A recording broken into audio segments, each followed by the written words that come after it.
अस्सलाम वालेकुम, आप देख रहे हैं PA न्यूज HD और मैं हूं आपके होस्ट सादिया बतूल। शामिल करते हैं आज की अहम खबरों के सिलसिले को जारी रखते हुए रुक करेंगे सियालकोट का। नुमाइंदे मोहम्मद शहबाज मेहर की रिपोर्ट के मुताबिक सियालकोट की अस्करी कॉलोनी में गया लीकेज की वजह से घर में आग लग गई। घर का सारा सामान जल गया। तफसीलात के मुताबिक सियालकोट अस्करी कॉलोनी नंबर 2 में घर में आग लगी। मुमकिन गैस लीकेज के बाद स्विच ऑन से ब्लास्ट हुआ। आग लगी 1112 को कॉल कर दी गई। रेस्क्यू 1122 की टीम मौका पे पहुंच गई, जिसने बर वक्त कार्रवाई करके आग पे काबू पा लिया।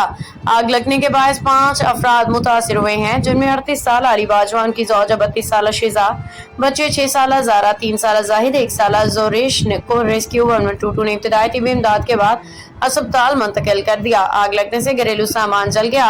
साथ वाले घर को भी जुज़वी नुकसान पहुंचा। रेस्क्यू की इमदादी कार्रवाइयां जारी हैं।